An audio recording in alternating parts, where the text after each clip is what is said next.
Welcome back, everybody. Very excited to talk to our next guest, big-time fighter over at Bellator, Austin Vanderford. He is going to be back in action at Bellator 284 this Friday on Showtime as he's looking to get things back on track. Austin, thanks for the time, man. Really appreciate it.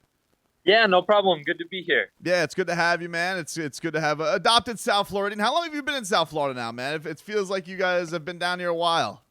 Yeah, we've been, I think, like going on 2 years now. So 2 years. We bought a house like a year ago, and we did some renovations, so we're waiting to move in. But did that. Paige threw out the first pitch of the Marlins game a week ago or so. So yeah, we're adopted South Floridians for sure. How was the experience at Marlins Park? Did you enjoy it? Yeah, it was cool. Honestly, that was the first like Major League Baseball game that I've been to, and I'm a big sports fan as it is, so it was a lot of fun. Honestly, I look forward to going back. We're both in fight shape, getting ready to compete, so weren't drinking beer or eating glizzies or anything. So I look forward to going back and doing some fun stuff. Yeah, really enjoying it. Really, when you're not tuning yourself up, you get to just kick back and relax. It's a pretty fun place. Exactly. Like in center field at the bar is actually a pretty nice hangout there for just like, because I mean sometimes the games can get a little bit lackluster. Marlins have had a Yeah. tough year. But Yeah. it's a pretty good hang for a place. And then Heat games down here are a big recommend if you're a basketball fan at all. Yeah, I'm a big basketball fan too, so I would love to go there too. That'd be fun. Absolutely, man. So you got the late switch here with the opponent. Does Yep. this affect you at all? You're a vet of the game. Like, this news comes out. What does it mean to you, and how does it affect you in any way? Didn't affect me really. I mean, we've got our game plan, and we typically stick to what we're gonna go do and stuff. And whoever's in front of me is gonna get the same treatment. So, this guy is somewhat similar, anyways, to the guy I was fighting.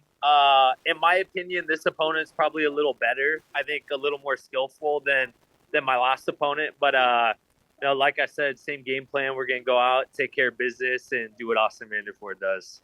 Is there anything you take out of you're coming off of your first professional MMA loss, but you've been an athlete for your entire career? Like, do you harken back to earlier times? Is there anything that you feel like you have to tap into, or is it like what it is part of the game and you're kind of just moving forward because you just want to get things back on track to get back to that title shot?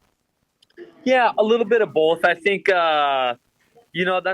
it's part of the game and it's part of growth and experience in the sport. And I felt like mentally I let the stage get to me a little bit more, and just whatever circumstances, some things that I was definitely able to learn and grow from already, and that's part of it. And I understand this sport, and it's a game of inches, and little mistakes can make the biggest difference. And unfortunately, it just wasn't my night that night. It wasn't my time to be champion, but I believe like fully within my heart that my time is coming, and that's just part of the journey, man. I look forward to getting back on track on Friday night. When you say the stage kind of got to you a little bit, what in particular? Like, was it just a holy crap, I'm the main event, I'm fighting the champ? What in particular do you think when you took time to reflect on it that you think affected you maybe the most?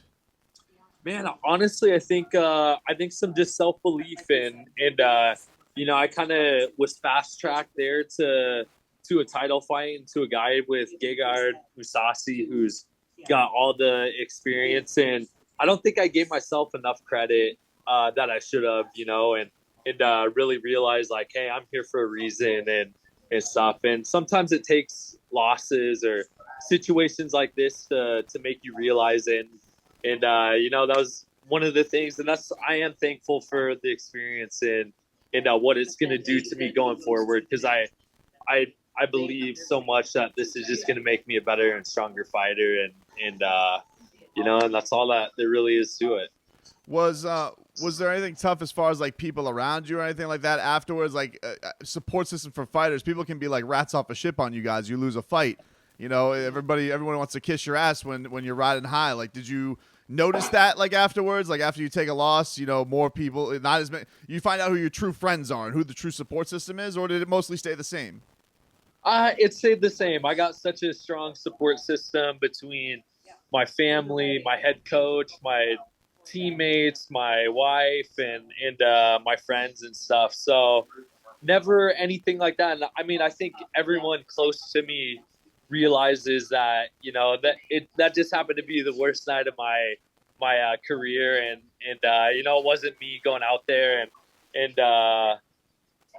that's all that it can really be chalked up to. Everyone knows that's close to me knows I'm a competitor and knows what I've gone through and the bumps in the road that I've taken and to get to where I'm at and so I think everyone's just confident going back and excited and look forward to me making my way back to a title. I heard you talk about this somewhat in other interviews about the dynamics right now at ATT, because you guys have a lot of guys in your division.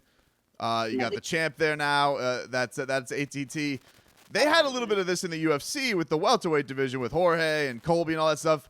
Are there different protocols or relationship? Like have they learned it all or from that, of just the dynamic of having a lot of really elite guys in the same promotion who work together, who know each other, and they may cross paths? Like how is that dynamic? Man, that's the thing about American Top Team is when you got the best gym in the world and the facility and the coaches that we have, like all this stuff is bound to happen. We saw last week Josh Silvera and Omari Akhmedov. They fought for the PFL semifinal.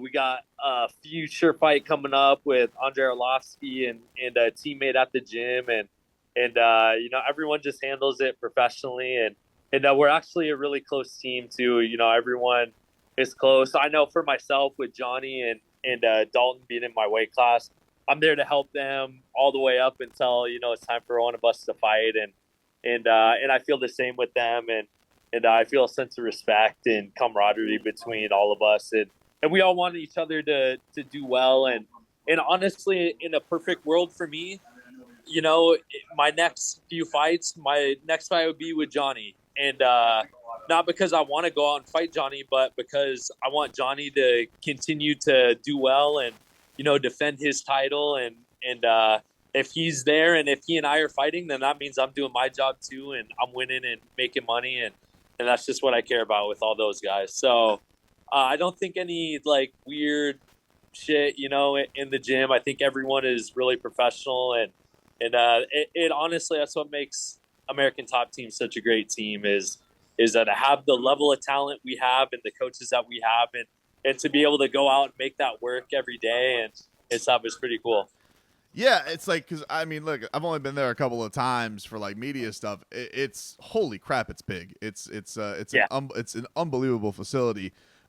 Does it also help because it feels like you guys always have people new blood seems to want to kind of just make the venture there? Does that help at all too? Like where people are going there, because the guys who do stay true there, like guys who've been there a long time, like you or Masvidal or any of these people who've been there a long time, you guys almost talk about it like it's a cult. Like I don't understand. It's got to be tough because you're all kind of fighting for the same thing, but you all need each other also to get yourself as good as possible. Yeah. I think going back to your first question, the opponent switch and if it's hard or whatever. And I think one of the blessings about being at a team like American Top Team is you see new guys, you see guys like this every single day. So there's not really a style that you're going to run into that you don't see at the gym, you don't train with every day. And, it is, we're all very loyal and I love my team, my teammates, my coaches, and just, I'm very prideful to go out and represent American Top Team. And it's one of those things, man. It is the way that it's ran. I don't really think it could ever be duplicated. The way that the gym is set up and the way that it's evolved and continues to evolve as the sport grows and all that. So going back to your question, it's cool. I love seeing new guys every week. It's like I just heard about a new guy coming from one of the guys. Like they were talking about, this guy is talking about coming here. I'm like, dude, that would be so awesome, man. Just to have a great teammate and someone who can come in and we can utilize and all help each other. all try to achieve our goal. A couple more before we get you out of here. You guys catch Austin Vanderford this Friday night in Bellator 284. Catch it on Showtime. He's taking on Aaron Jeffrey as he's looking to make his way back to another title shot. Were you there the day the Miami Dolphins were there? I saw this recently over the summer that the entire, not the entire Miami Dolphins team, but they brought a contingent there, the head coach, the general manager. Were you at this? Because it looked like they had like the whole gym there when the Dolphins rolled in. Yeah, I was there. It was cool, man. So usually we split up sparring just because the team is so big that we gotta do like weight classes at certain times. But for like something special like that, Dan and the coaches had asked for us all to come in and chant at the same time. And it was so cool, man. Like having all the Dolphins like watching, it kind of hyped you up and I'm a really big football fan too, so I thought it was really cool and get to meet some of the players and chat a little bit about what we do and the respect we have for them for what they go out and do. So it was a lot of fun. That's awesome, man. And before we get you out here, so you've been in South Florida now a couple years. Weirdest thing about South Florida since you have been down here that you just still are not used to?